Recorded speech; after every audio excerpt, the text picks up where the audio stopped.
Bonjour à toutes et bonjour à tous. On va attaquer notre événement d'ici 5 petites minutes.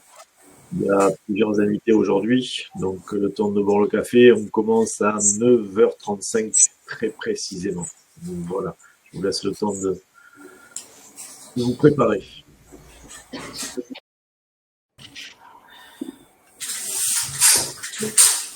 Vas-y, reparle pour voir. Bonjour à tous. Allez, bonjour à toutes et bonjour à tous. Je vous remercie pour votre fidélité. On arrive en fin d'année 2024. On a relancé les jeudis IMO Info au mois de septembre. Et ça nous a permis effectivement de nous voir toutes les semaines, de discuter, d'échanger, et en tout cas c'est ce que c'était montré au départ, quel que soit votre réseau, de vous permettre de monter votre chiffre d'affaires, de mieux travailler. Et aujourd'hui, ce qui nous intéresse, c'est de faire un petit peu le bilan de l'année 2024 et de réfléchir sur les perspectives 2025.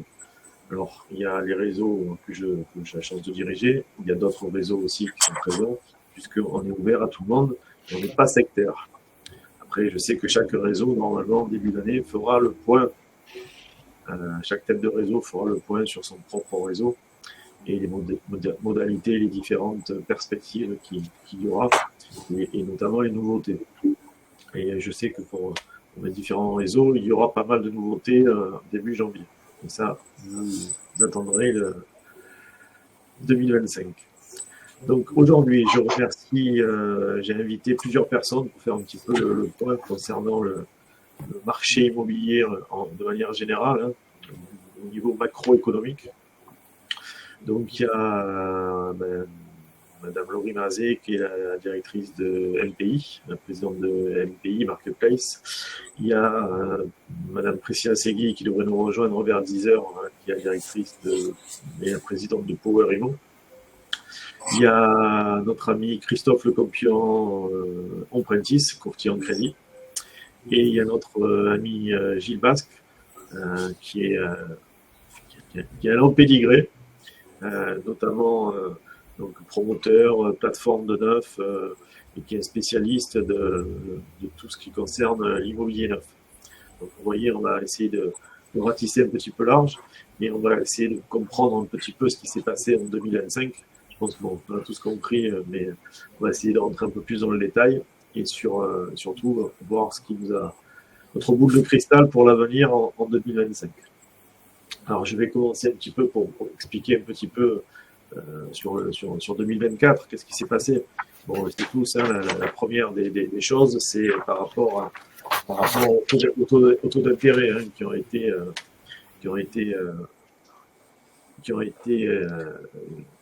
augmenté énormément en 2023, en 2022 et 2023, ce qui a généré forcément une rareté des acquéreurs.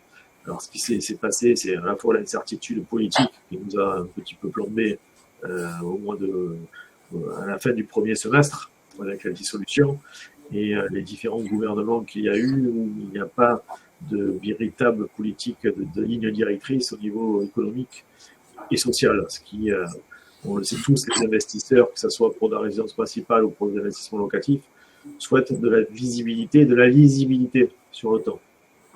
Et tout ce qui est incertitude, effectivement, pénalise tout le monde, parce que on ne peut pas se projeter dans l'avenir en se disant qu'est-ce qu'on va faire demain. Est-ce que au niveau du chômage qui repart à la hausse, au niveau des taux d'intérêt, est-ce que ça va augmenter, est-ce que ça va baisser, les prix mètres carrés, est-ce que ça va augmenter, est-ce que ça va baisser.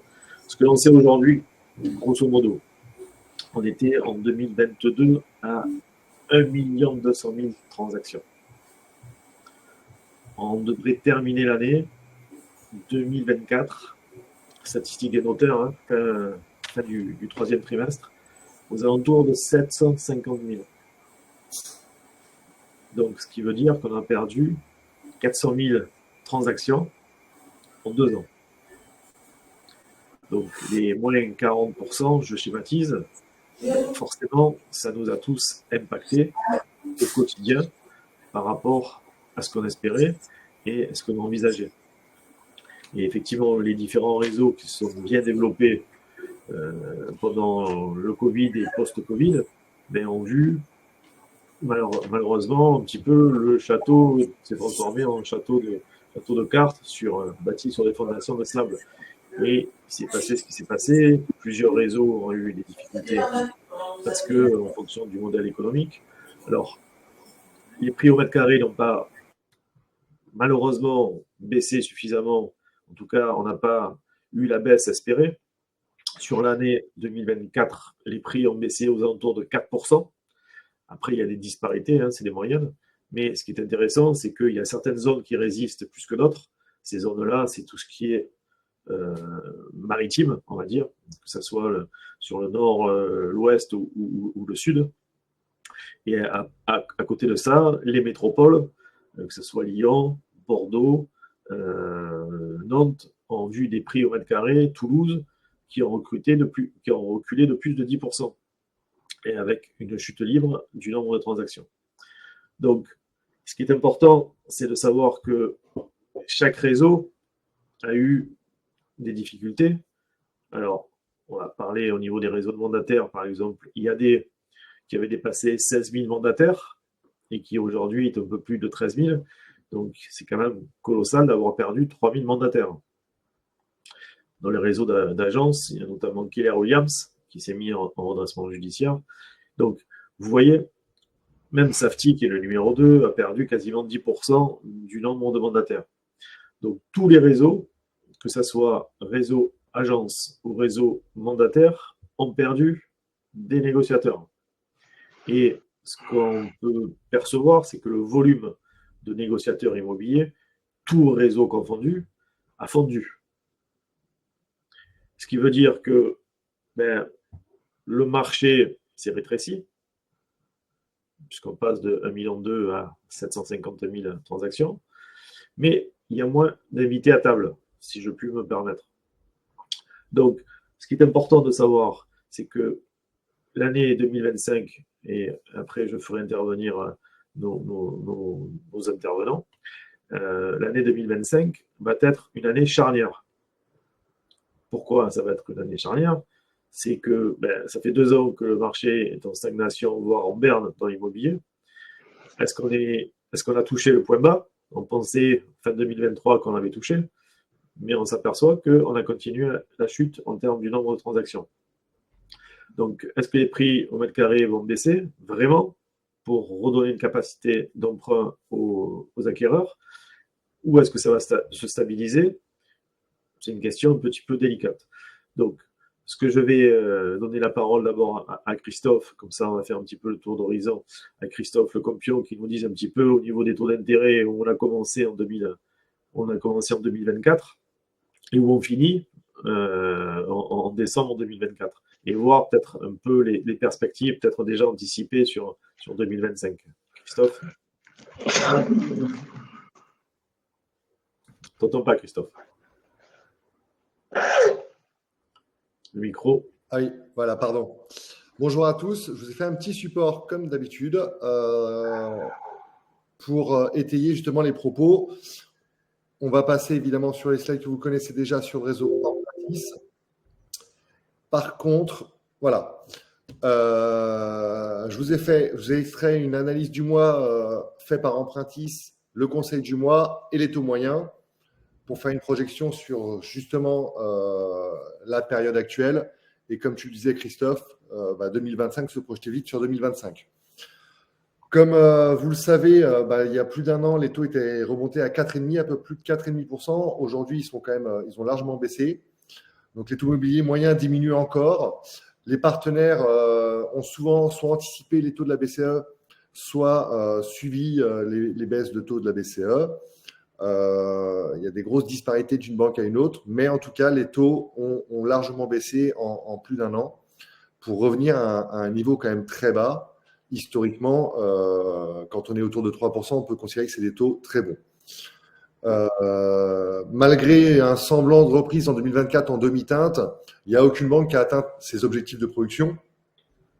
Et donc, plusieurs partenaires bancaires mettent l'accent sur cette fin d'année pour relancer l'année 2025 sur des taux agressifs, sur un recrutement qui se veut agressif. Elles ont une volonté de prêter pour stabiliser leur fonds de commerce et pour développer leur fonds de commerce. Donc nous, c'est vrai qu'en tant que courtier, ça nous permet, par rapport à certains partenaires, d'avoir des grilles de taux, mais d'avoir une capacité à négocier, ce qui n'était plus trop le cas les années précédentes, et d'obtenir vraiment des très bons taux. Pour vous spoiler un peu, la semaine dernière, sur 2 couples de clients, et je devrais avoir la même chose cette semaine, j'ai obtenu des taux à 2,95% sur 300 mois. On n'avait pas vu ça depuis quand même très longtemps, un taux en dessous de 3. Donc, ça rejoint ce que tu disais, Christophe. Ça, les personnes, les clients commencent à l'entendre et ça redonne envie aux gens d'acheter, ceux qui étaient un peu dans le doute, parce qu'on sait que 3%, c'est quand même des bons taux, quoi. Okay. Est-ce que tu penses que sur 2025, on va tendre tu es trop patient, Christophe, j'y arrive. Conseil du mois. Donc, les taux sont toujours en baisse, c'est favorable, les banques sont volontaires. Les clients le plus appréciés, c'est les primo-accédants. Primo-accédants, c'est vraiment une vraie cible où il y a pas mal de banques qui font des prêts spécifiques pour les primo-accédants. Souvent 10% du montant du financement avec un taux réduit, un taux à 1, un taux à 2, que ce soit la Caisse d'épargne, le Crédit Agricole, plusieurs banques comme ça qui font des prêts spécifiques pour les primo-accédants. On a néanmoins des écarts de taux très importants, d'où l'intérêt de faire appel à mon métier pour mettre en concurrence ses partenaires. Ça, c'est les taux mis à jour sur le mois de décembre. Donc, vous pouvez voir entre 7, 10, 15, 20 et 25 ans. Il n'y a pas trop des deltas trop importants entre 20 et 25 ans par rapport à avant. Taux moyen 3,55 parce que certaines banques proposent encore ce genre de taux. Meilleur taux affiché sur les grilles de taux des banques 3,15, ce qui était vrai. Mais comme je vous l'ai dit, on arrive à négocier sur certains profils, sur certains projets et avoir des décotes de taux, ce qui permet d'obtenir, pour ma part, donc 2,95%. Voilà. Et là, je vous parle de quelque chose, ça date de 2-3 jours. Donc, c'est vraiment du frais. Ce qu'on nous dit, ce qu'on peut percevoir avec la baisse des taux de la BCE, ce qu'on entend pour l'année 2025, c'est que la baisse devrait continuer à se poursuivre, mais on ne sait pas trop dans quelle mesure. Je pense que le taux autour de 3 va quand même être la référence. On pourra peut-être être un peu en deçà, mais la moyenne se situera vraiment autour des 3%. Ce qui, je le rappelle, hein, pour ceux qui ont la mémoire peut-être pas aussi que certains professionnels du métier, on a toujours eu des taux 4-5%. Hein. La période 1 à 2% a été vraiment un épiphénomène. Et 3%, historiquement, c'est vraiment des bons taux. Et si on arrive à avoir des taux à 3% liés à un immobilier qui a baissé aussi, ça va redonner du pouvoir d'achat et ça va pouvoir maintenir une activité sur le marché de la vente immobilière et du prêt immobilier. Est-ce que j'ai mis autre chose? Ça, c'est mes supports que je vous enverrai, que normalement, Laurie, vous avez déjà fait suivre. Mais pour ceux qui le veulent, vous pouvez tout à fait les demander. Est-ce qu'il y a des questions supplémentaires, Christophe? Tu vas me donner un petit point sur l'actualité. Non, c'est ce qu'on voulait savoir par rapport à l'incertitude qu'il y avait au niveau du gouvernement. Qu'est-ce qui allait se passer par rapport à la BCE et si effectivement le coût du crédit allait être surenchéri ou pas, ou si on allait continuer dans la baisse. En fait, l'incertitude, c'est de savoir ce qu'on aura au 15 janvier, si on aura du 2,90 ou du 3,70. Là, c'est compliqué, tu vois, le gouvernement, il n'est même pas constitué. C'est la problématique des acquéreurs et des vendeurs qui ne savent pas. C'est pour ça qu'on est dans une période où rien ne se passe, malheureusement, du côté des acquéreurs ou des vendeurs. Et les vendeurs, malheureusement, préfèrent retirer du marché leurs produits à la vente parce qu'ils espèrent un prix souvent excessif. Et si on écoute la réalité du terrain, on leur dit non, à ce prix-là, ça ne va pas se vendre. Et ils préfèrent retirer des produits du marché, ce qui nous pénalise tous. Ouais.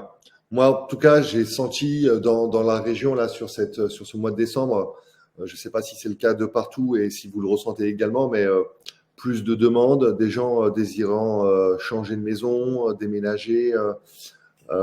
acheter et vendre, je trouvais que ça repartait pas mal et que ça allait bien de pair avec la volonté des banques de prêter et la baisse des taux.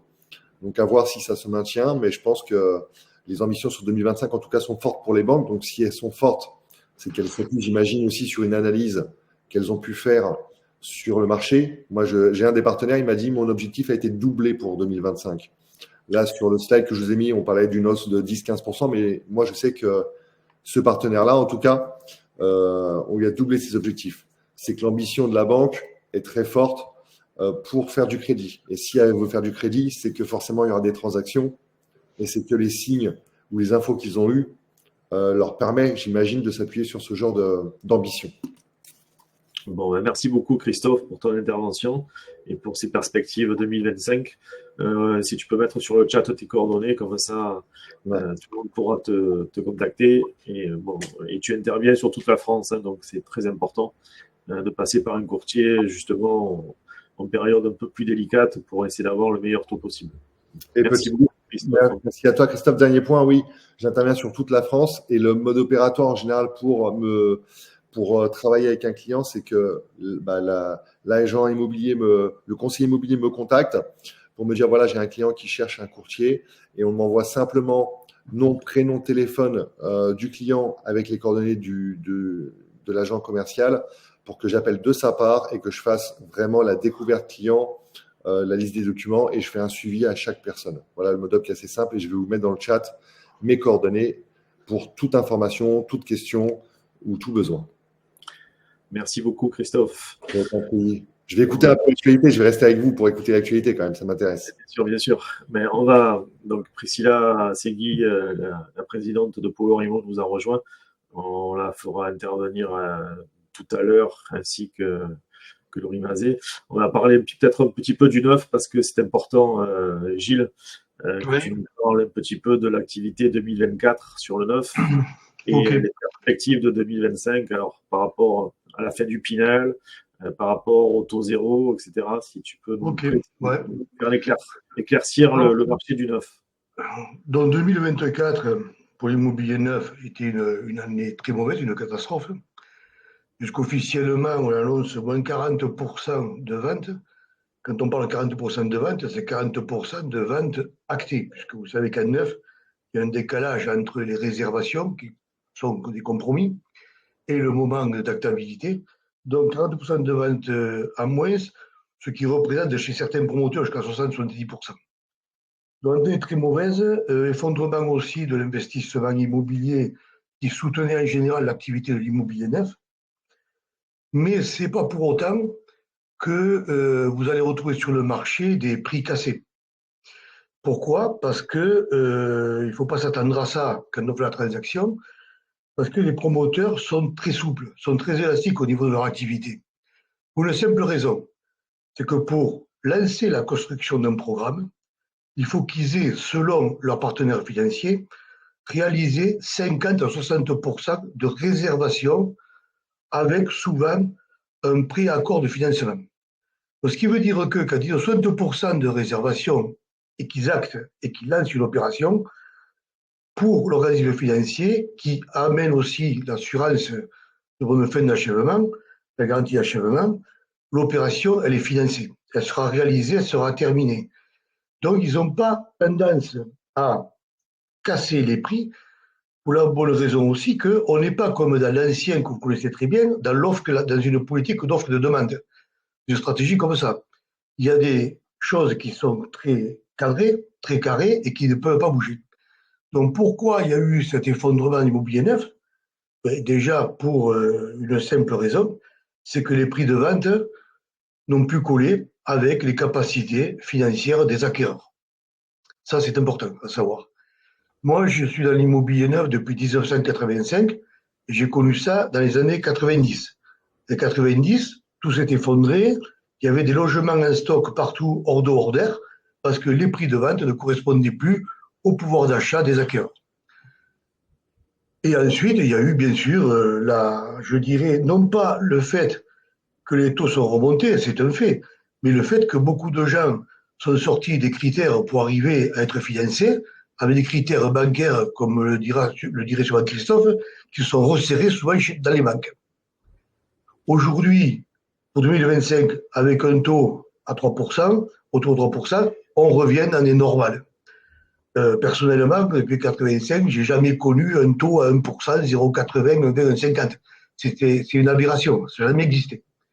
Donc, le fait est, c'est qu'avec un taux de 3%, entre 3 et 5, mais 3%, on revient dans la normale et on peut parier sur 2025 sur quelques points qui sont intéressants, dont principalement un premier point, qui va être l'extension, quel que soit le gouvernement en place, quelles que soient les politiques et leurs tendances, l'extension du PTZ à l'ensemble de l'immobilier sur tout le territoire.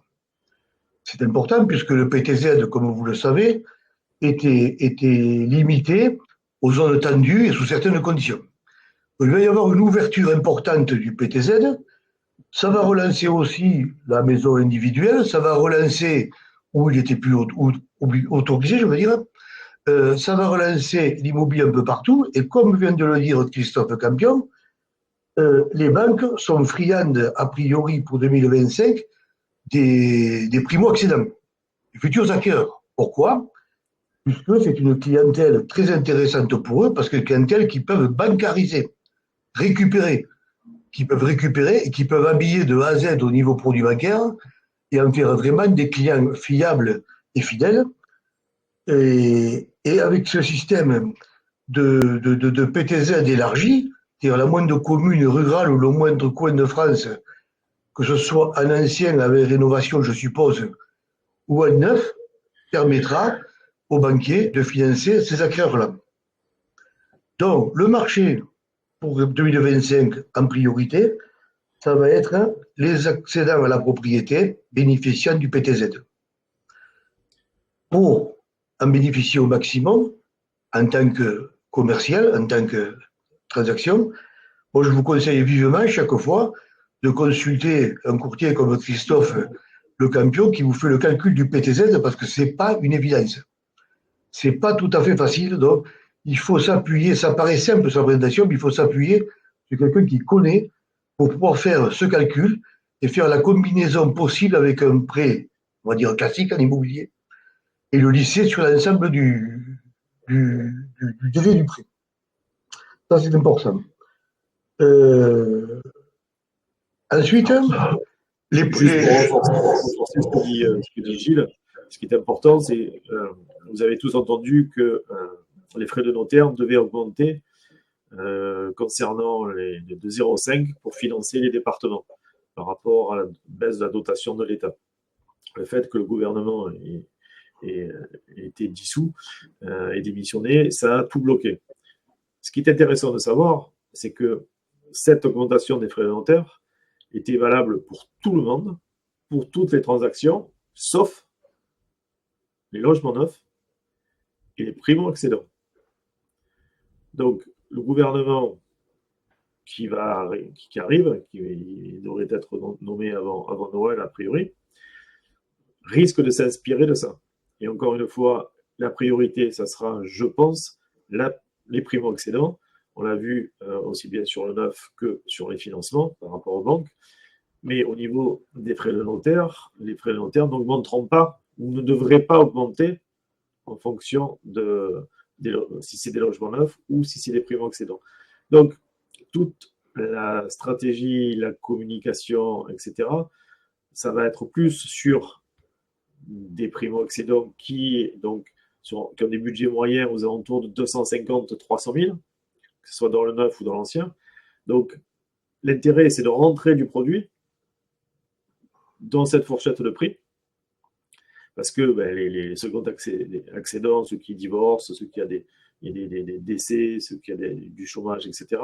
Donc voilà, il va falloir vraiment cibler la rentrée de produits ou la prospection sur des produits moyenne de gamme entre 250 et 325, parce que toute la politique financière et gouvernementale va être axée sur les primo-accédants. Voilà, Gilles, c'était le petit point. Bon.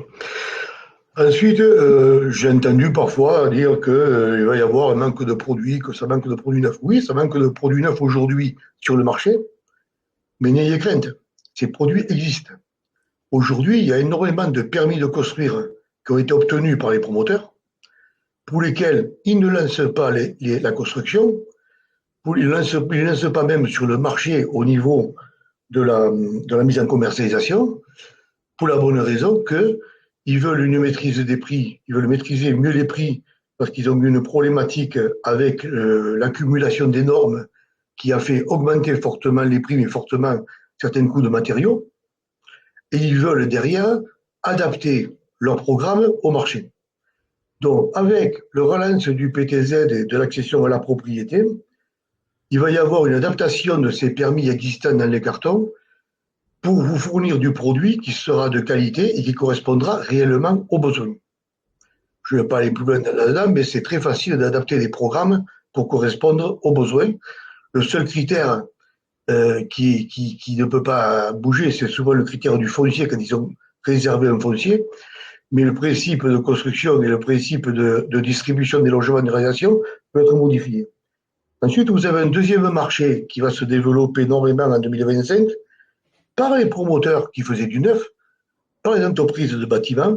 C'est le principe des opérations en déficit foncier, qui sont des opérations en rénovation, qui sont des rénovations lourdes ou modérées, légères, je veux dire, selon le type de bien ancien qui est acquis. Et ça, pour vous qui êtes à la transaction, c'est très intéressant. C'est très intéressant parce que c'est quelque chose que vous pouvez maîtriser très facilement, puisque le propriétaire, l'acquéreur d'un logement en déficit foncier, paye en début d'opération exclusivement le prix du foncier dans l'état, les mètres carrés, donc dans l'état non rénové, et ensuite, par appel de fonds, à mesure, paye les travaux réalisés, ce qui lui permet de réaliser en tant que maître d'œuvre, si vous voulez, en tant que maître d'œuvre, l'opération et déduire l'ensemble des travaux réalisés des revenus locatifs dont ils bénéficient déjà ou qu'ils auront à l'avenir et les reporter sur 10 ans pour en bénéficier au maximum s'ils n'utilisent pas tout et en même temps avoir une partie minima de 10 700 € qu'ils peuvent déduire de leurs revenus globaux l'année de la réalisation ou sur les années de réalisation. Si on étale une rénovation sur 2 ans, on la démarre au mois de septembre, on la termine au mois de juillet l'année suivante, mais sur les 2 années, on pourra déduire 10 700 € de ces revenus globaux et défiscaliser. Donc ça, les promoteurs vont se lancer dessus fortement, il y a pas mal de projets qui sont là-dessus. Pourquoi ? Parce qu'ils sont aussi bloqués par la loi sur l'imperméabilisation des sols, qui ne leur permet pas souvent de récupérer des fonciers, des nouveaux terrains pour construire. Donc ils se retournent vers de l'existant pour le rénover. Ça, c'est un marché qui vous concerne. Ça, c'est un marché que vous pouvez attaquer dès 2025 et qui, lui, n'est pas influencé par loi de finances 2025, qu'on attend tous, puisque l'immobilier neuf fonctionne principalement chaque année par loi de finances qui est étudiée en principe en novembre, décembre et qui est votée en janvier, ce qui n'est pas le cas cette année, ce qu'on appelle le budget aujourd'hui. Voilà. Le loi de finances qui va sortir en 2025, il en sortira bien une, doit donner après les normes qui permettront de développer d'autres produits immobiliers. Et là-dedans, il y a un truc intéressant, il y a un projet intéressant qui est la création du statut du bailleur privé. Le bailleur privé, qui un peu serait la nouvelle formule de défiscalisation, permettrait à tout acquéreur de biens anciens, de biens neufs, de biens rénovés, ainsi de suite, de devenir un bailleur privé, mettre en location son logement, et selon sa situation, selon certains critères, il pourrait amortir une partie de son acquisition. Ça veut dire quoi amortir une partie de l'acquisition ? Ça veut dire déduire le montant de son acquisition de X % par an pendant X années, ce qui viendrait là aussi réduire les revenus locatifs, ainsi de suite, et éviter avoir une imposition sur les revenus locatifs. En général, c'est du 5% sur 20 ans, ce qui fait 100% du bien. C'est-à-dire un bien. Oui, mais en fait, c'est jamais les amortissements dans l'immobilier neuf qui ont déjà été pratiqués par le passé, n'ont jamais été un amortissement à 100% du bien. Des amortissements à 40, à 50, à 30, à 70. Et souvent, ça peut être selon la situation du bien. Donc ça, c'est dans le projet qui devrait arriver à la loi de finances, qui ensuite doit être, pour être utilisé, bénéficier d'un dispositif qui soit validé par le gouvernement. Est-ce que tu nous confirmes la fin de la Pinel? Comment? Est-ce que tu nous confirmes la fin de la loi Pinel? Ah oui, ça c'est terminé, ça. Ça c'est terminé, et puis je vous confirme aussi qu'il n'y aura pas d'autre loi. C'est pour ça que la discussion est sur l'idée, le projet sur le bailleur privé pour que ce soit quelque chose de permanent, de pérenne et de productif. Il faut savoir que quand on parle du prêt à taux zéro, par exemple, qui c'est qui paye les intérêts d'emprunt du prêt à taux zéro? C'est l'État. Donc l'État fait un effort là, important, quel que soit le gouvernement. Parce que c'est une charge pour eux. C'est eux qui vont payer, c'est du prêt subventionné. C'est l'État qui paye le taux d'intérêt de 3% ou de 2% ou de 2%. Donc, dans le principe donc, de la défiscalisation, c'est pareil. L'État perd des fois de l'argent par les opérations proposées de fiscalisation. Le principe d'amortissement permet d'étaler plus longuement dans le temps sans avoir des à-coups importants et d'avoir des coûts importants au niveau des finances publiques. C'est pour ça qu'il y a de fortes chances que ça passe. Ensuite, ce qu'attendent les promoteurs dans la loi de finances 2025 aussi, dans leur application, c'est un relâchement des normes. On en parle depuis un moment maintenant, depuis depuis l'été, quoi, je veux dire. Un relâchement des normes, parce que c'est les normes qui souvent ont fait exploser les prix de vente. Vous avez des programmes neufs qui ont été réservés, pas actés, je dis bien réservés, à 60% et qui ne sortent pas de terrain. Parce qu'avec les normes à appliquer et les coûts de construction et les coûts de ces normes, l'opération s'avère n'être plus rentable.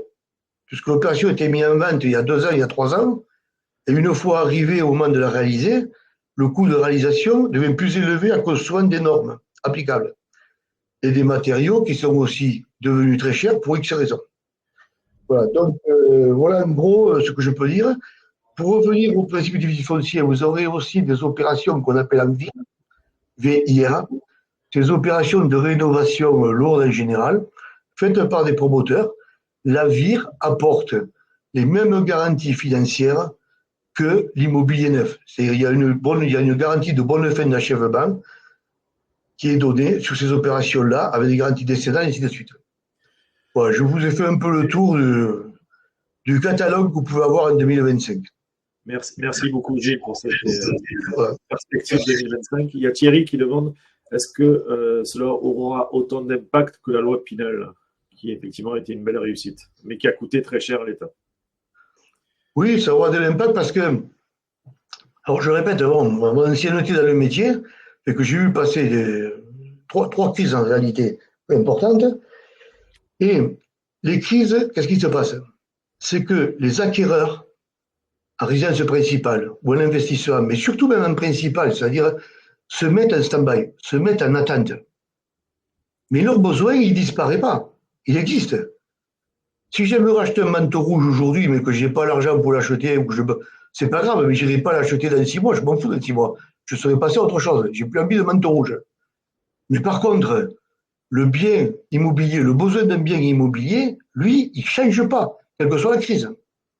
Donc, ça veut dire que souvent, on le voit dans le commerce des voitures, souvent ça arrive ça, il y a une période d'attente, une période de mévente pendant un certain temps, c'est suivi d'une période de survente derrière parce que ces mêmes personnes qui se sont mises en stand-by reviennent sur le marché de suite pour trouver leurs besoins.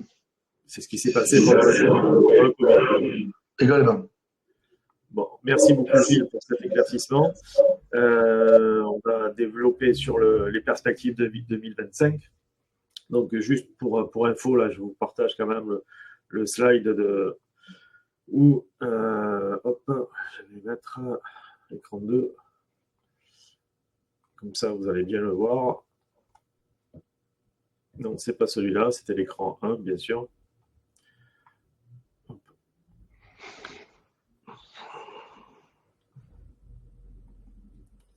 Donc, c'est le nombre de transactions, hein, tout simplement, de manière officielle, puisque c'est la Chambre des notaires qui attend une stabilisation. Donc, ça, c'était sur 12 mois lissés. Donc, sur les 12 derniers mois, 780 000 transactions, alors qu'on était à 1,2 million, on le voit bien.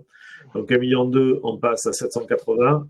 Sur le dernier trimestre, le 4e trimestre 2024, et bon, vous voyez au quotidien, ils attendent une chute du nombre de transactions, ce qui devrait peut-être arriver à dépasser 750 000, mais rien n'est moins sûr, dixit la Chambre des notaires. Donc, ce qui est intéressant pour nous, c'est de savoir qu'est-ce qui va se passer. Donc, on a vu là pour le 9, on a vu pour les taux d'intérêt à partir du 1er janvier. Donc, je ne vais pas revenir sur le DPE, on en a parlé en long, en large, en travers. L'imperméabilisation des sols aussi, on en a parlé avec Gilles sur le 9. Les taux d'intérêt, on a vu. Il y a ma prime rénov qui est requalifiée, qui va être réduite, mais qui va être peut-être mieux exploitée. Parce que là aussi, ça coûte pas mal d'argent à l'État. Et l'État, on sait tous qu'il est en déficit de 6% du PIB. Donc, l'État va. Alors, c'était prévu, donc ça va être décalé, etc. Donc, on ne sait pas trop. Mais ma prime rénov va être recentrée sur vraiment la rénovation thermique et énergétique des biens. Donc, ça, c'est les nouveautés. Après, sur les marchés des réseaux de mandataires et des réseaux d'agences. Alors, c'est pour ça qu'on a invité. Alors peut-être on va commencer avec Priscilla si elle nous entend, si elle est là. Priscilla Segui de Power Imo. Il y a beaucoup de choses qui évoluent, qui bougent actuellement. Alors, on a tous, au niveau des sites de diffusion, le numéro 1, c'est, en termes de visiteurs, c'est le Bon Coin. Numéro 2, c'est Se Loger. Et numéro 3, c'était toujours bien ici depuis longtemps, mais il y a une petite nouveauté là sur les stats, les dernières audiences je ne sais plus Audimat, je ne me rappelle plus. C'est Figaro Immobilier qui a pris la 3e place au niveau des sites de diffusion et qui est passé bien ici. C'est intéressant parce que aujourd'hui, qu'est-ce qui se passe? Bien ici qui continue à faire de la publicité télé est en chute libre. Et les actionnaires de référence, qui sont dans le groupe Arch, notamment, vous le savez, Century, etc., la FNIM et d'autres mastodontes immobiliers, ont été obligés de réinjecter des fonds parce que bien ici n'a jamais gagné un centime. Et malheureusement, le coût de bien ici est assez cher. Donc, je pense qu'il va y avoir encore des changements sur 2025. Donc, Priscilla, je vais laisser Priscilla se présenter un petit peu, présenter son réseau, et qui va nous expliquer aussi par rapport au Bon Coin qui multiplie par 2 les tarifs, donc bien souvent dans certaines offres, et qui modifie toutes ces offres avec les remontées automatiques. Mais bon, Priscilla va en parler un petit peu mieux que moi, certainement. Priscilla, si tu nous entends, si tu peux ouvrir ton micro.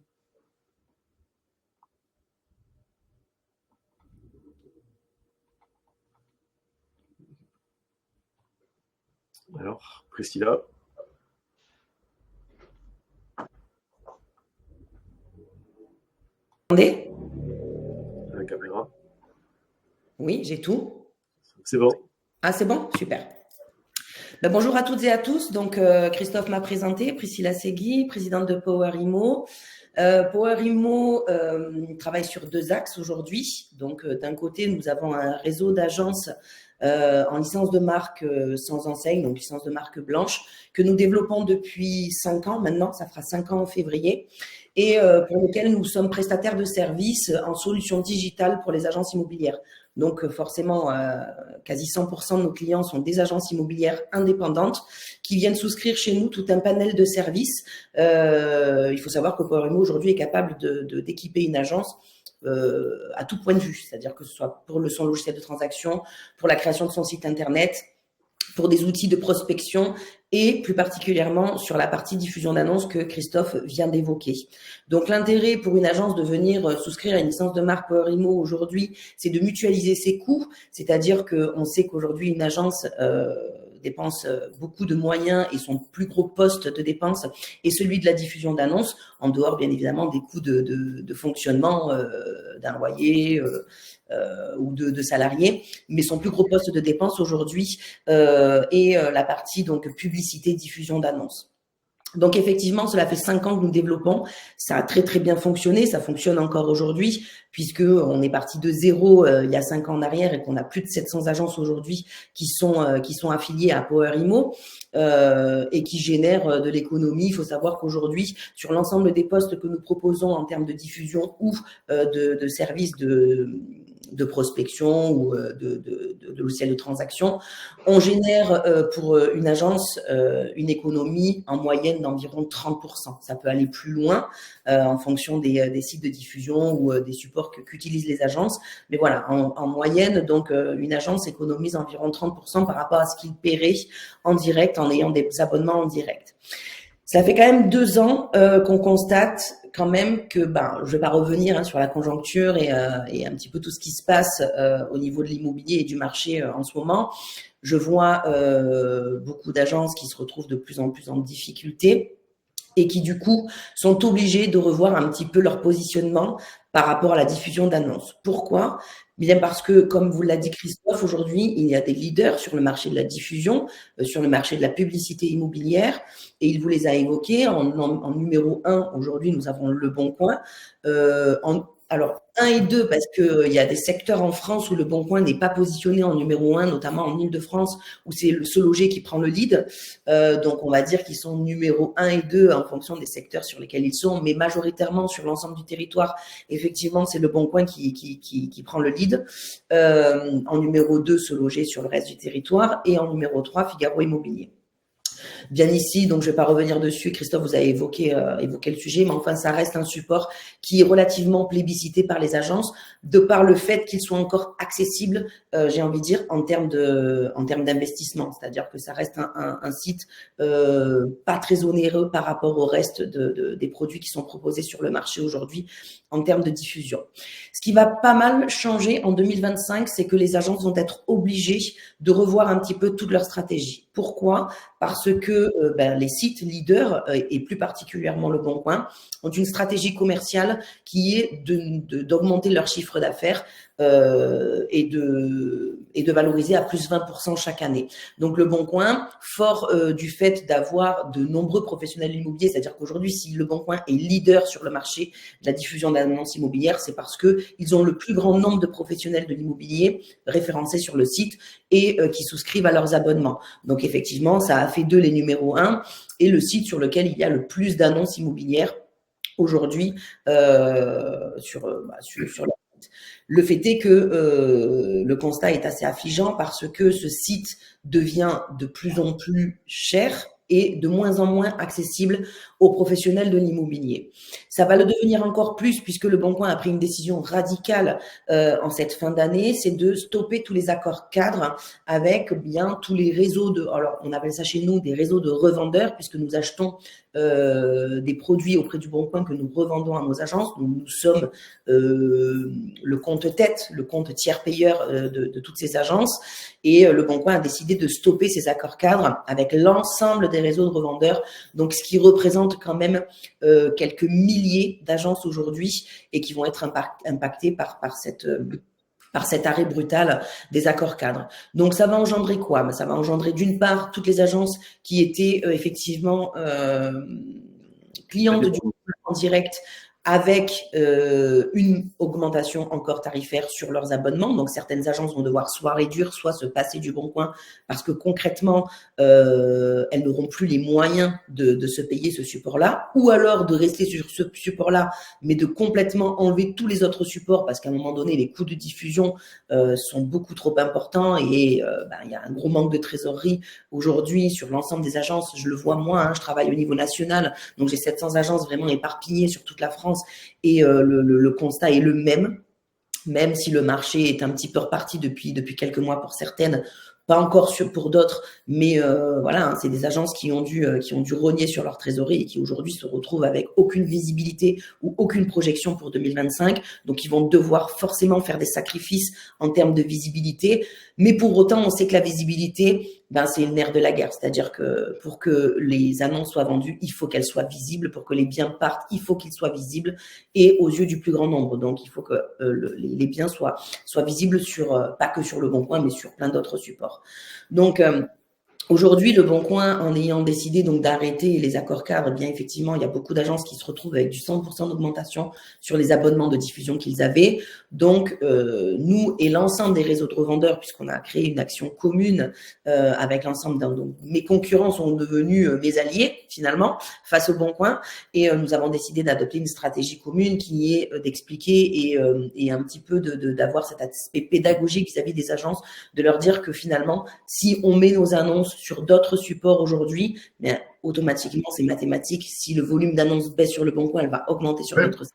Et automatiquement, les sources de prospection et de génération de leads proviendra forcément d'autres sites. Donc, la bonne nouvelle dans tout ça, c'est que cette stratégie, elle est vraiment propre au Bon Coin, c'est-à-dire que Le Bon Coin a décidé d'adopter cette stratégie, mais qui n'est pas du tout entendue ni même comprise par les autres supports de diffusion. Donc, aujourd'hui, tous les autres sites de diffusion, que ce soit Se Loger, Bien Ici, Figaro Immobilier, Paru Vendu, enfin tous les sites que vous connaissez, ont décidé, eux, finalement, de maintenir de maintenir leurs tarifs et de ne pas appliquer d'augmentation tarifaire sur 2025, justement pour deux choses. D'une part, parce qu'ils savent que certaines agences vont vouloir impérativement rester sur Le Bon Coin et du coup se passer d'autres sites, mais aussi de manière à ce que nous, en tant que revendeurs, nous appuyions un petit peu et éduquions les agences pour qu'elles aillent mettre des annonces sur d'autres supports. Donc, on attend avec impatience le début d'année 2025, puisque chez nous, nous avons un taux de resignature sur Le Bon Coin en direct qui est très très faible, puisque le taux de resignature en direct est de 7% chez moi, 5% chez GNI. Donc, comprenez que voilà, la stratégie a fonctionné. Je sais que sur les autres réseaux de revendeurs, on est un petit peu plus haut que ça en termes de resignature, mais on ne dépasse pas de toute façon les 10%. Donc, la stratégie du Bon Coin est clairement en train d'échouer. Donc, on a bon espoir de voir le nombre d'annonces diminuer considérablement sur Le Bon Coin et le voir augmenter sur d'autres sites. Est-ce que ça aura une conséquence que Le Bon Coin revienne un petit peu sur leur stratégie et revienne un petit peu en arrière, fasse un pas en arrière? Ça, on n'en a aucune idée. J'ai pas beaucoup d'espoir vis-à-vis de ça, mais en tout cas, j'ai l'espoir que les autres sites du coup reprennent un positionnement normal sur le marché de l'immobilier et que du coup, ça recrée un petit peu un équilibre et que les agences immobilières puissent se dire qu'aujourd'hui, il n'y a pas que Le Bon Coin qui est générateur de leads, mais que tous les autres sites aussi le sont. Il faut savoir aussi que quand Le Bon Coin aujourd'hui se positionne en tant que numéro 1, effectivement, ils sont numéro 1 en termes de volume d'annonces et en termes d'envoi de prospects. Ceci étant, en termes de qualitatif, on n'y est pas vraiment. C'est-à-dire qu'aujourd'hui, là où notre rôle aussi est d'être pédagogue avec nos agences, c'est d'expliquer à ces agences qu'il vaut mieux avoir 3 contacts qualifiés plutôt que 5 qui ne vont aboutir à rien.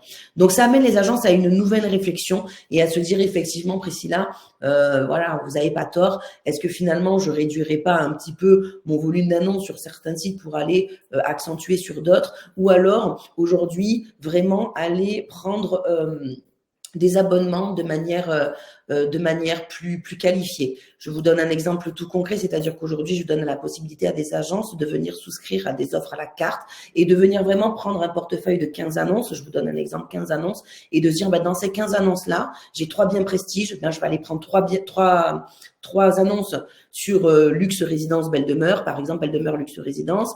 J'ai des biens un petit peu atypiques qui vont intéresser peut-être de la clientèle étrangère. Je vais prendre 5 annonces sur du Greenacre. En fait, vraiment d'adapter un portefeuille et de mettre des annonces vraiment sur des sites hyper spécifiques à son portefeuille. Donc, c'est comme ça que j'ai décidé d'accès 2025, c'est de donner la possibilité à une agence vraiment de pouvoir faire du sur-mesure en fonction de son portefeuille plutôt que d'aller bêtement payer un abonnement 15 annonces à plus de 1000 € sur Le Bon Coin et d'être visible que sur Le Bon Coin.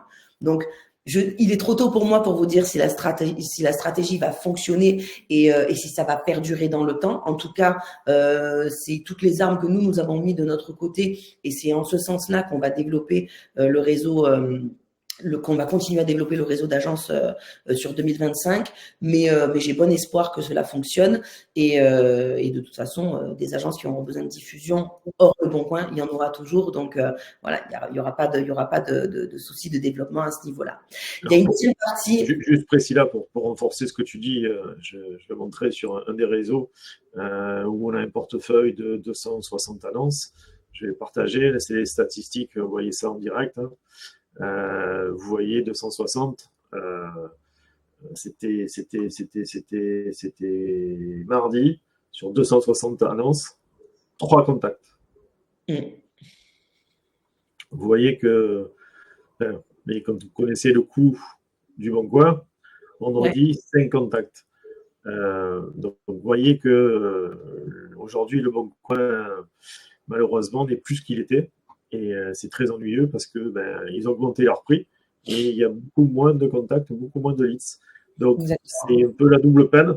Donc effectivement, il y a un sujet, il y a un vrai sujet là-dessus. Il y a un vrai sujet. Sur le Bon Coin. Il y a un vrai sujet, il y a un vrai questionnement sur l'histoire du Bon Coin, et puis il y a aussi tout un travail à effectuer, mais ça c'est aussi notre rôle d'accompagnement des agences et de leur expliquer qu'aujourd'hui les sources de contact, les sources de prospection et tous les canaux de prospection ne sont pas exploités à 100%. Je suis tombée sur un post hier sur Facebook que tout le monde connaît et on a tous un Facebook personnel. D'une agence, donc d'une négociatrice qui était chez Orpi et qui a mis un petit post sur Facebook et qui disait, voilà, ce mois-ci, 3 ventes grâce à vous, grâce aux réseaux sociaux. C'est-à-dire qu'elle ne parlait même pas de diffusion d'annonces.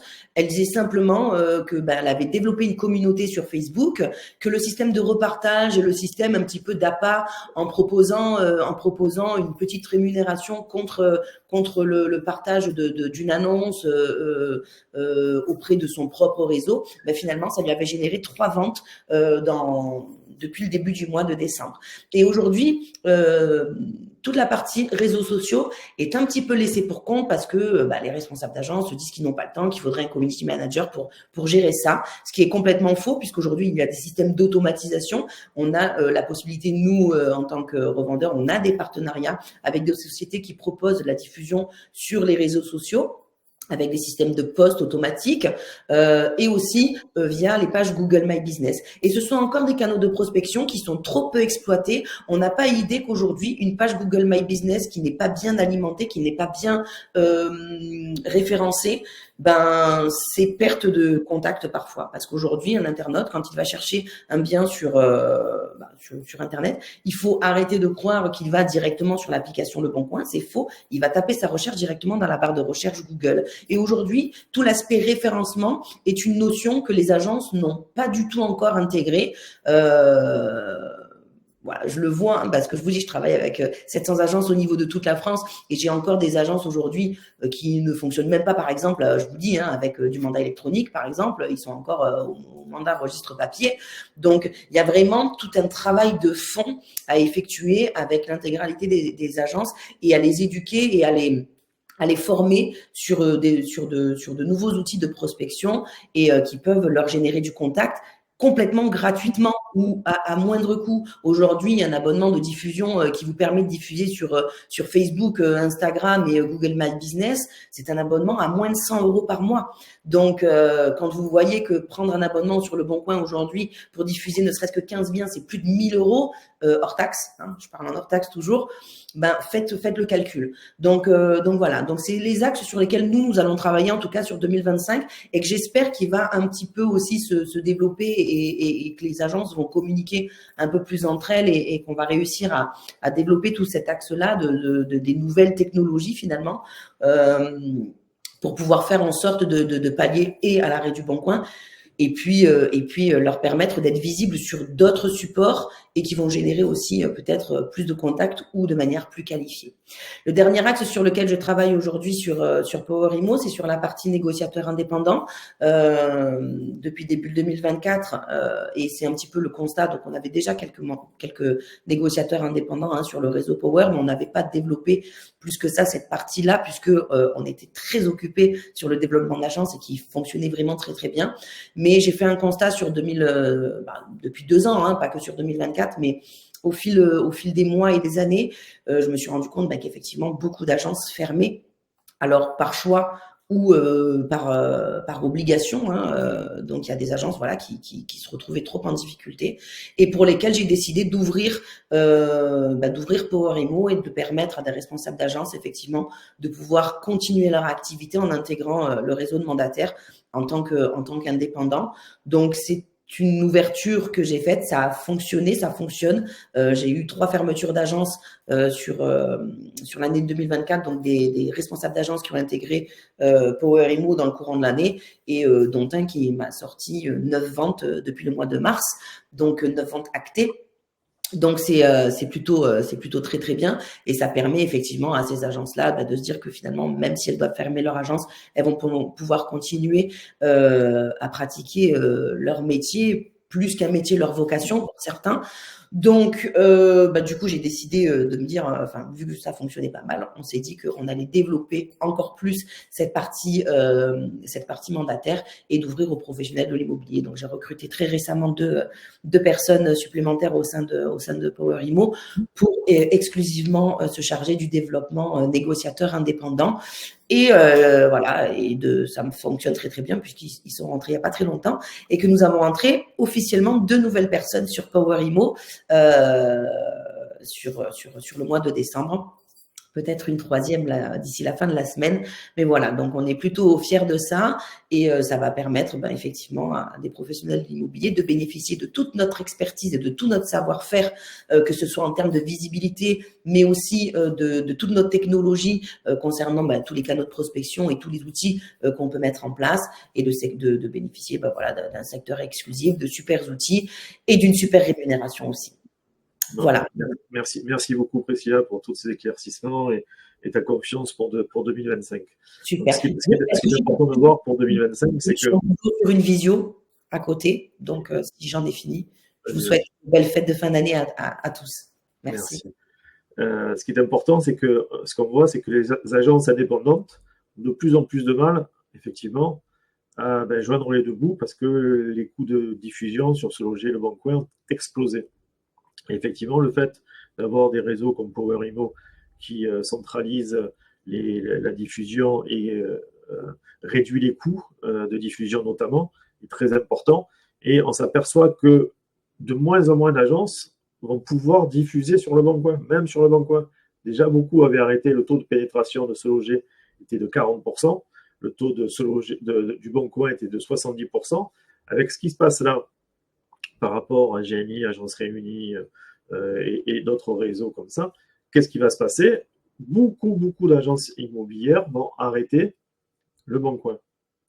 Ce qui veut dire que ceux qui vont continuer à diffuser sur Le Bon Coin, effectivement, on aura, entre guillemets, un avantage concurrentiel par rapport aux petites agences.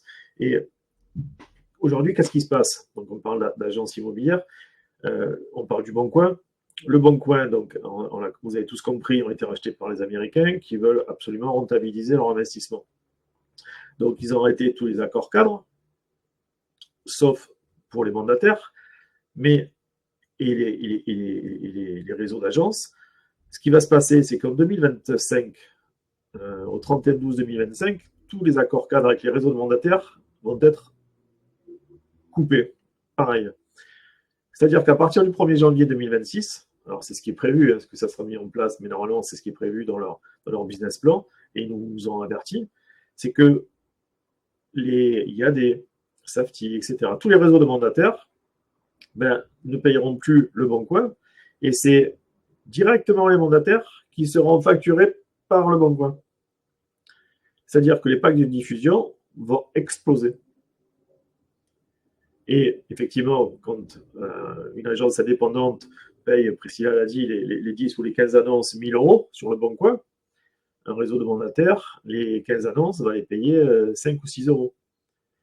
Donc, il va y avoir en 2025 et en 2026 une révolution, je pèse mes mots, une révolution concernant tous les sites de diffusion et les différentes passerelles. Donc, il faut être très attentif à ça parce que le marché va évoluer d'une manière considérable. Alors, j'ai invité aussi donc Laurie Mazet. qui va nous parler un petit peu de l'activité par rapport à ce qu'elle propose par rapport aux différentes agences immobilières indépendantes et pourquoi il y a pas mal de personnes qui rejoignent le Marketplace. Parce que Marketplace aussi est positionné sur un marché un peu différent. Mais je vais laisser Madame Laurie Mazet en parler mieux que moi, certainement, et qui va expliquer un petit peu le positionnement différent de Marketplace immobilier et qui propose du neuf aussi, puisque on fait le lien avec Gilles, qui propose, je crois, 15 000 lots dans le neuf aussi. Bonjour à tous. Coupe ton micro. Est-ce que tout le monde m'entend?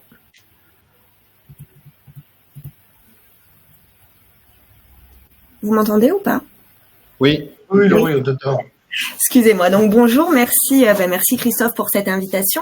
Effectivement, je vais pas reparler de tout ce dont on a déjà parlé depuis le début de cette visio. Je rejoins bien sûr tous mes confrères. Aujourd'hui, donc je représente la société Marketplace Immobilier. Et effectivement, on est parfaitement ensemble avec monsieur Gilles Basque par rapport à l'immobilier neuf et même madame Segui par rapport aux mandataires, puisque on a des réflexions communes. Marketplace Immobilier à la base, c'était une plateforme d'immobilier neuf et d'immobilier ancien qui servait à voir, donc on a toujours le comparateur entre l'immobilier neuf et l'immobilier ancien, et avec tout un tas de partenaires qui pouvaient se connecter dessus et avoir accès et vendre de l'immobilier neuf sur la France entière avec un accompagnement personnalisé. Effectivement, vu les difficultés qu'on a rencontrées ces dernières années sur l'immobilier neuf et les échanges qu'on a eus avec tous nos partenaires, on s'est rendu compte qu'il y avait une forte demande d'accompagnement sur l'immobilier ancien, aussi sur les plateformes, tout comme Madame Segui en a parlé au niveau des diffusions. Et on a été confronté à des profils pour le coup un peu différents, des profils de mandataires qui souhaitaient constituer une équipe, avoir une agence vitrine, qui ne savait pas trop comment faire, ou du moins qui avait face à eux des propositions, mais des propositions à des prix exorbitants. On a décidé de se positionner sur ce marché-là. Aujourd'hui, Marketplace, on propose donc à des mandataires de pouvoir s'installer, d'avoir une agence vitrine sous forme de succursale, bien entendu, puisqu'il faut respecter la loi. Donc, ce sont des succursales Marketplace immobilier. Et nous avons aussi des franchises Marketplace immobilier, donc des personnes qui souhaitent bénéficier de coûts intéressants par rapport à leur diffusion, à leur accompagnement, d'avoir un accompagnement personnalisé, d'avoir des formations loi Allure obligatoires, d'avoir tout un panel et tout un tas de prestataires et d'accompagnants pour pouvoir réaliser leurs projets. Effectivement, avant de parler éventuellement un peu des offres et de ce qu'on a en plus que les autres, là où je rejoins tout ce qui a été dit, notamment par rapport au Bon Coin, c'est que aujourd'hui, donc nous avons pas mal d'agences éparpillées un peu sur toute la France. Du coup, on n'est pas sectorisé. Et le constat que je fais, c'est que les agences qui me prennent des packs, puisqu'on a des packs de diffusion, certaines agences prennent uniquement Le Bon Coin, d'autres prennent des annonces sur Le Bon Coin plus Se Loger, plus d'autres supports. Et bien dans le top 3 de nos agences, ce sont des agences qui diffusent sur Se Loger et autres supports, et pas uniquement sur Le Bon Coin. Toutes les agences que j'ai qui diffusent uniquement sur Le Bon Coin et les passerelles, les 100 passerelles que la plupart proposent aujourd'hui, ont des résultats vraiment, vraiment significativement inférieurs. En revanche, tout ce qui va être diffusion sur se loger, la bonne gestion des boosts. Je pense qu'il est aujourd'hui très important en fait de bien se former aux plateformes et aux diffuseurs que vous utilisez. Il est important d'optimiser tous les outils que vous avez. Tout le monde a certainement des boosts mail, des boosts alertes, la gestion des remontées sur le bon coin. Tout ça, c'est des choses qu'il faut faire de manière, en tout cas, intelligente, de manière à booster la visibilité. Effectivement, les réseaux sociaux sont une partie très importante et dans le top 3 de nos agences aussi, nous avons des personnes qui utilisent beaucoup les réseaux sociaux. Donc ça, c'était vraiment sur le constat par rapport à cette année. Moi, en tout cas, pour ma partie accompagnement et ma partie diffusion pour les agences, c'est vraiment une grosse différence. Au niveau de Marketplace, ce que nous proposons, c'est surtout un accompagnement personnalisé.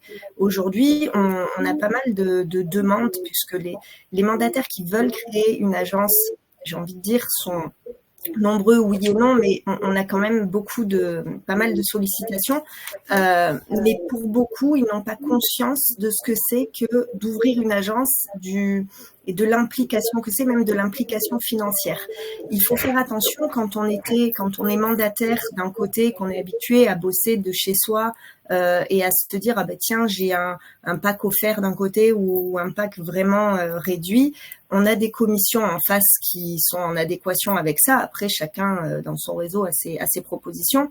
Moi, vraiment, ce que je souhaite, c'est développer des agences, mais avec des mandataires qui soient déjà vraiment professionnels, vraiment impliqués sur leur secteur et qui veulent créer une équipe et développer leur secteur. Ça, c'est très important. Et aujourd'hui, je me vois refuser des candidatures parce que j'ai des personnes, étant donné qu'on fait... on a vraiment envie d'accompagner ces personnes-là. Donc, dans l'idée, on a des droits d'entrée qui sont vraiment très faibles. Par rapport à la concurrence, on a des droits d'entrée qui sont quasi nuls. On a des packs de diffusion qui sont à des prix très intéressants, mais nous sélectionnons fortement les personnes qui veulent ouvrir une agence Marketplace IMO aujourd'hui. Ça, c'est très important. On accompagne les personnes aussi sur... alors, j'allais dire l'ouverture de franchise, non, mais sur la bascule entre succursales et franchise, puisqu'on a été beaucoup sollicité par nos succursalistes qui souhaitent passer leur carte T pour pouvoir être franchisés et bénéficier quelque part d'encore plus d'indépendance ou en tout cas d'avoir vraiment leur nom en tête d'affiche. Donc ça, c'est un accompagnement que l'on propose aussi. 2025, 2025, je le vois plutôt bien. Effectivement, il va falloir redresser la barre, il va falloir se remonter les manches, ça c'est évident. Je pense effectivement qu'on va tous diminuer avec le Bon Coin. Certains packs, j'ai des personnes qui souhaitent même prendre des packs uniquement avec se loger, donc on va rester sur cette dynamique-là. Faire beaucoup plus, comme le disait Madame Segui tout à l'heure, du cas par cas et de l'accompagnement personnalisé. Et on va tout faire pour accompagner nos agences à performer. Il y a eu du tri, on a perdu beaucoup, on l'a dit déjà en début de visio, on a perdu beaucoup de mandataires au niveau national. Quand je dis on, c'est tous les réseaux confondus, bien entendu. Ce qui veut dire que les meilleurs sont restés. Donc il faut vraiment qu'on travaille tous ensemble là-dessus, qu'on avance sur les diffusions, que les groupes vous offrent et offrent aux négociateurs de bons outils, des outils performants à des coûts raisonnables et ça devrait aller.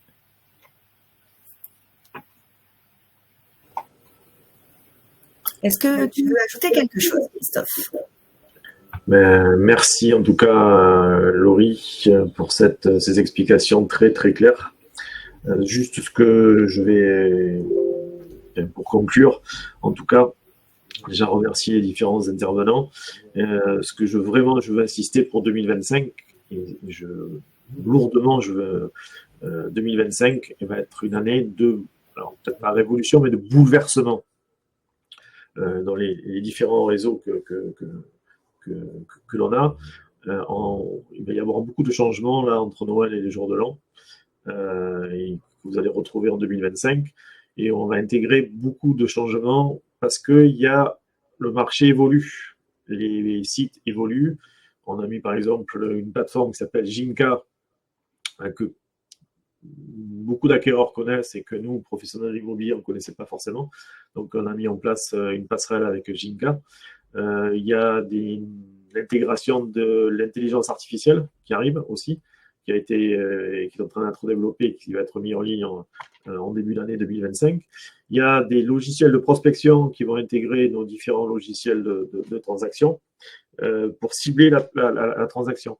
Et au lieu de faire systématiquement du porte-à-porte, etc., on va pouvoir justement cibler toutes les personnes qui ont fait des DPE. Donc, les gens qui ont fait des DPE, pourquoi ? Devinez. Donc voilà, on va cibler notre prospection parce que l'année 2025 va être effectivement, on l'a vu, impactante et il va falloir faire preuve de résilience, notamment sur le premier trimestre, certainement. Donc, autant se concentrer sur des gens qui, par exemple, ont fait des DPE parce qu'on sait qu'ils vont vendre qui ont commencé à vendre ou qui vont pas tarder à vendre. Donc, voilà, aujourd'hui, c'est important de cibler la prospection, c'est de cibler les acquéreurs et vraiment de les accompagner au maximum. Et l'intervention de courtier est primordiale. Le neuf va évoluer et on ne sait pas où on va, mais on va y aller vite puisque ça va se décider dans les premiers jours de 2025. Donc, il y a pas mal d'évolutions, il y a pas mal de changements qui se profilent à l'horizon. On parlait des réseaux, très honnêtement, il va se passer quoi en 2025 ? Les réseaux de mandataires, qui c'est qui a pris aujourd'hui des parts de marché ? C'est des réseaux qui proposent le pack à 0 €. Ils se rémunèrent sur la commission, bien sûr, mais le pack à 0 €, voilà, ceux qui proposent le pack à 0 € vont gagner des parts de marché en 2025. Les agences indépendantes, s'ils ne sont pas filialisés à travers une licence de marque sur des centrales d'achat comme Power Immo, vont mourir parce qu'ils n'auront pas les moyens de diffuser, Se Loger, Le Bon Coin, Paris Vendu, Bien Ici, ils n'auront plus les moyens. Et les réseaux fédérés comme l'on peut diriger nous, qu'est-ce qui se passe ? Eux ont un avenir certain parce qu'ils vont continuer à avoir du Se Loger, du Bon Coin, du Figaro, du Greenacre, etc., vont avoir des outils à la pointe de la technologie qui vont permettre de calibrer, de cibler à la fois les vendeurs et les acquéreurs, et ce qui va nous permettre certainement de rebondir plus vite et plus fort que les autres. Voilà, si vous avez des questions, vous pouvez les poser, n'hésitez pas, je suis là pour y répondre, on peut faire une porte question ouverte avec grand plaisir. En tout cas, voilà, quoi qu'il en soit, sachez que pour ces fêtes de fin d'année, on vous souhaite le meilleur, de vous reposer parce que l'année 2025 va être encore très intense. Il y a encore des défis, des challenges à relever. Il va falloir se fixer des objectifs. Chaque tête de réseau va faire son bilan et va faire en début d'année un point précis avec ses équipes. Et j'espère qu'en tout cas, vous revoir tous très prochainement, notamment par rapport aux nouveautés qu'il va y avoir sur 2025. J'espère que les objectifs 2024 ont été atteints pour la plupart d'entre vous. J'espère qu'on a contribué quand même à vous aider à réaliser vos chiffres.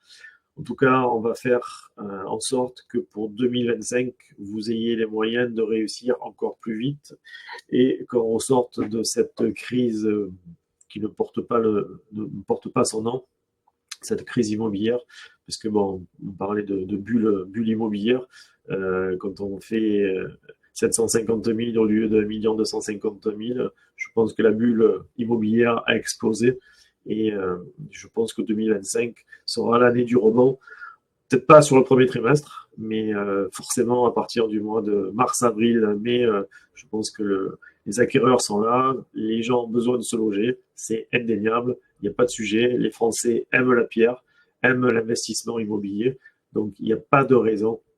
Aujourd'hui, les acquéreurs n'achètent plus, mais à un moment donné, ça va repartir. Et comme après le Covid, il faudra être là, il faudra être présent au rebond, et on va en tout cas vous donner les moyens de réussir. Et on reprendra les jeudis IMO Info à partir du 15-16 janvier, Comme ça, vous aurez eu le temps d'assimiler un petit peu les fêtes de fin d'année, vous positionner sur 2025 et on repartira pour de nouvelles aventures, tous ensemble, pour faire des super chiffres en 2025.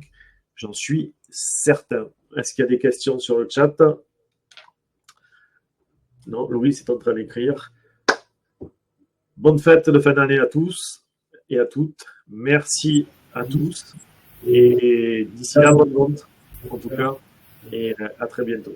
Bonne fête!